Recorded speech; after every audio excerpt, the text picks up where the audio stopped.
বাংলাদেশের নির্বাচনী ব্যবস্থার শুরুটাই ছিল অনিয়মের। পুরনো সেই ভোটের কথায় বিষয়টি বারবার উঠে এসেছে। নিজেদের নিশ্চিত জনপ্রিয়তাকেও ভরসা করতে পারেনি সে সময়ের ক্ষমতাসীন দল। মানে আমি বাংলাদেশের ইতিহাসের প্রথম নির্বাচনের কথা বলছি। সুষ্ঠু নির্বাচন হলে আওয়ামী লীগ 1973 সালের প্রথম জাতীয় সংসদ নির্বাচনে এমনিতেই নিরঙ্কুশ জয় পেতে পারত। কিন্তু আওয়ামী লীগ সে নির্বাচনে ব্যাপক কারচুপির আশ্রয় নিয়ে 293 আসনে বিজয় নিশ্চিত করেছিল। সে নির্বাচনে বিরোধী প্রার্থীকে অপহরণের মতো ঘটনাও ঘটে।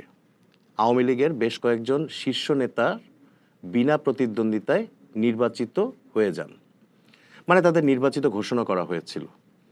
তাদের বিরুদ্ধে বিরোধী প্রার্থীদের নির্বাচনে দাঁড়াতেই দেওয়া হয়নি। দেশের নির্বাচনী ব্যবস্থার শুরুটাই হয়েছিল কারচুপি আর জাল জালিয়াতি দিয়ে। এরপর থেকে বাংলাদেশের জাতীয় নির্বাচন মানেই যেন অনিয়ম।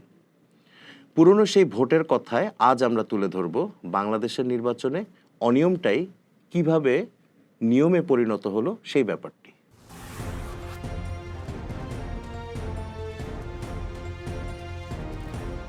1979 সালে সামরিক শাসনের অধীনে অনুষ্ঠিত হয় বাংলাদেশের দ্বিতীয় সংসদ নির্বাচন 79 ফেব্রুয়ারি মাসে।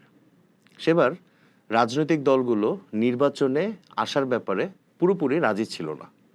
তাদের শর্তই ছিল সামরিক আইন প্রত্যাহারের বিষয়। অথচ সামরিক শাসনকে লেজিটিমেসি দিতে সেই নির্বাচনটা খুবই জরুরি ছিল। অন্তত একটা অংশগ্রহণমূলক নির্বাচনের বার্তা দেওয়ার প্রয়োজন ছিল। নানা অনুরোধ, উপরোধ ও তৎপরতার পরেও প্রধান রাজনৈতিক দলগুলো নিজেদের শর্তে অটল ছিল। ফলে রাজনৈতিক দলগুলোকে নির্বাচনমুখী করতে বেশ কিছু কৌশলের আশ্রয় নিতে হয়েছিল। বিরোধী দলগুলোর নেতাদের বিনা ভাড়ায় স্থল, নৌ, বিমান পথে ভ্রমণের লোভ দেখানো হয় সেবার। যে দল কমপক্ষে 30 আসনে প্রার্থী দেবে তাদের শীর্ষ নেতাদের বিনা খরচে বিমান ভ্রমণ, স্থল ও জলপথে ভ্রমণের সুযোগ দেওয়া হয়। এছাড়াও নির্বাচনী প্রচারের সময় বিনা ভাড়ায় সরকারি সার্কিট হাউসে রাত্রি যাপন ও থাকা খাওয়ার প্রণোদনা দেওয়া হয়। এরপর একে একে প্রায় সব রাজনৈতিক দলই নির্বাচনে আসার ব্যাপারে রাজি হয়ে যায়। 1986 সালে আরও একটি জাতীয় সংসদ নির্বাচন ছিল সামরিক শাসনের অধীনে। এরশাদের সামরিক শাসনের অধীনে সেবারও নির্বাচনে আসতে কোনো প্রধান রাজনৈতিক দলই সম্মত ছিল না। কিন্তু প্রলোভন দেখিয়ে বিভিন্ন সুযোগ সুবিধা নিশ্চিত করে বিএনপি বাদে প্রায় সব দলকেই নির্বাচনমুখী করানো হয়। শোনা যায় বিরোধী দলগুলোকে নাকি নির্বাচনের খরচ জোগানোরও প্রতিশ্রুতি দেওয়া হয়েছিল। 86 নির্বাচনের গিয়ে ফেঁসে গিয়েছিল রাজনৈতিক দলগুলো। ব্যাপক অনিয়মের সেই নির্বাচনকে বিরোধী দলগুলো ভোট ডাকাতি, ব্যালট বাক্স ছিনতাই, সন্ত্রাস, হত্যাকাণ্ড আর মিডিয়া কু নির্বাচন বলে অভিহিত করে।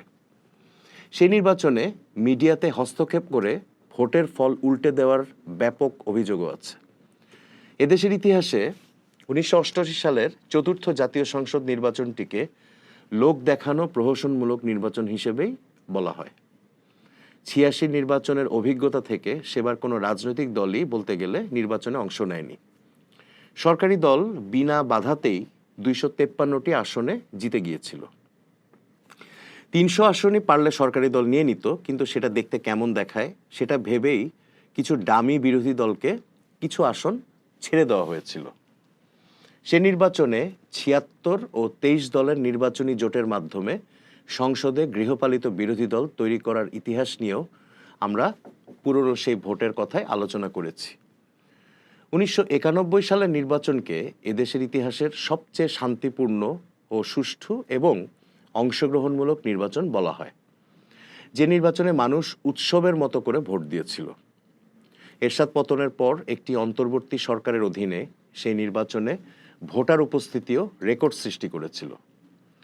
কিন্তু অনিয়মের অভিযোগ আছে সে নির্বাচনকে ঘিরেও। অনেকেই বলেন এরশাদ শাসনামলে তৈরি হওয়া ভোটার তালিকায় প্রচুর ত্রুটি ছিল। সেই ত্রুটি মেনে নিয়েই সেবার রাজনৈতিক দলগুলো নির্বাচন করেছিল। তবে 91 নির্বাচনেও ব্যাপক জাল ভোটের অভিযোগ আছে। অমন একটা অংশগ্রহণমূলক নির্বাচনের পর সংসদের কয়েকটি আসনের উপনির্বাচন থেকেই কিন্তু তত্ত্বাবধায়ক সরকারের দাবি ওঠে। এর কারণ রাজনৈতিক সরকারের সেই উপনির্বাচন আয়োজনে ব্যাপক অনিয়ম ও কারচুপি। সরকারি হস্তক্ষেপে ভোট কারচুপির মাত্রা এমনই ছিল যে রাজনৈতিক দলগুলো নির্বাচন আয়োজনের জন্যই তত্ত্বাবধায়ক সরকার ব্যবস্থার দাবি তোলে। সেই দাবি উপেক্ষা করে 1996 সালের 15 ফেব্রুয়ারি ষষ্ঠ জাতীয় সংসদ নির্বাচন অনুষ্ঠিত হয়। 1988 সালের নির্বাচনের মতোই সেই নির্বাচন ছিল ভোটারবিহীন, অংশগ্রহণবিহীন। কিছু ডামি দল দাঁড় করিয়ে নির্বাচন অনুষ্ঠানকে বৈধতা দেওয়ার চেষ্টা করা হয়। যদিও সেই সংসদ তত্ত্বাবধায়ক সরকারের আইন পাশ করে মাত্র 13 দিনের মাথায় বিলুপ্ত হয়ে যায়। তত্ত্বাবধায়ক সরকারের অধীনে 1996 সালে সপ্তম, 2001 সালে অষ্টম জাতীয় সংসদ নির্বাচন অনুষ্ঠিত হয়েছিল। অনিয়মের অল্প বিস্তর অভিযোগ ওঠে তখনও, যদিও ভোটারদের অংশগ্রহণের কাছে সেই অভিযোগগুলো সেভাবে পাত্তা পায়নি। তবে এসব নির্বাচন নিয়েও সূক্ষ্ম ও স্থূল কারচুপি ও পুকুর চুরির অভিযোগ উঠেছিল। 2007 সালে অষ্টম জাতীয় সংসদ নির্বাচন অনুষ্ঠানের কথা ছিল, কিন্তু সেটা অনুষ্ঠিত হয় 2008 সালের শেষে। তত্ত্বাবধায়ক সরকার ব্যবস্থাই তখন প্রশ্নের মুখে পড়ে যায়। কিছু পরিবর্তন ও পরিবর্ধনের কারণে বিরোধী দলগুলো তত্ত্বাবধায়ক সরকার ব্যবস্থা নিয়ে প্রশ্ন তোলে। রাজনৈতিক অস্থিরতা দেখা দেয় দেশে। এমন পরিস্থিতি হয়েছিল যে সেনাবাহিনীর হস্তক্ষেপ প্রয়োজন হয়। দেশে জরুরি অবস্থা জারি করে নতুন করে তত্ত্বাবধায়ক সরকার গঠন করা হয়। সেই সরকার 3 মাসের বদলে প্রায় 2 বছর দেশ শাসন করে। 2008 সালে সেই তত্ত্বাবধায়ক সরকারের অধীনে অনুষ্ঠিত নবম জাতীয় সংসদ নির্বাচন সার্বিকভাবে সুষ্ঠু হলেও ইলেকশন ইঞ্জিনিয়ারিং এর অভিযোগ ছিল সেই নির্বাচনকে ঘিরেও। 2011 সালে সংখ্যাগরিষ্ঠতার জোরে তত্ত্বাবধায়ক সরকার ব্যবস্থা বাতিল করে দেয় আওয়ামী লীগ সরকার। এরপর তাদের অধীনেই অনুষ্ঠিত হয় টানা 3টি সংসদ নির্বাচন। 2014, 2018 ও 2024 সালের 3টি নির্বাচনই ছিল একতরফা, কারচুপি ও অনিয়মের। এই 3টি নির্বাচন নতুন নতুন কারচুপির ধরনের সঙ্গে পরিচয় করিয়ে দেয় বাংলাদেশের মানুষকে। 2014 সালে অংশগ্রহণবিহীন নির্বাচনে 153 জন আওয়ামী লীগ ও জাতীয় পার্টির প্রার্থী বিনা প্রতিদ্বন্দ্বিতায় নির্বাচিত হয়ে গিয়েছিলেন। 2014 সালের 5 জানুয়ারি অনুষ্ঠিত দশম সংসদ নির্বাচন ছিল লোক দেখানো, পুরোপুরি ফার্সিকাল। ভোটারদের কোনো অংশগ্রহণই ছিল না সেই নির্বাচনকে কেন্দ্র করে। 2018 সালের নির্বাচন রাতের ভোটের জন্য কুখ্যাত। নির্বাচনের আগের রাতেই সরকারি দল আওয়ামী লীগের পক্ষে ব্যালট বাক্স ভর্তি করে রাখার অভিযোগ ওঠে। বিএনপি সেই নির্বাচনে অংশ নিলেও ব্যাপক জালিয়াতি ও কারচুপির নির্বাচন ছিল সেটি। সরকারি দলের নেতাকর্মীরা ভোট কেন্দ্র দখল করে জাল ভোটের উৎসব করেছিল সেই নির্বাচনে। অনেক মানুষ কেন্দ্রে ভোট দিতে গিয়ে দেখেছিল তাদের ভোট আগেই দেওয়া হয়ে গেছে। মজার ব্যাপার হচ্ছে 1991, 1996 সালের সপ্তম সংসদ, 2001 সালের অষ্টম ও 2008 সালের নবম সংসদ যেমন 5 বছর পূর্ণ করেছিল, আওয়ামী লীগের অধীনে জাল জালিয়াতি আর রাতের ভোটের 2014 ও 2018 সালের নির্বাচনের মাধ্যমে গঠিত সংসদও 5 বছর পূর্ণ করতে পেরেছিল। আওয়ামী লীগ আটকে যায় আমি আর ডামির দ্বাদশ জাতীয় সংসদ নির্বাচন আয়োজন করি।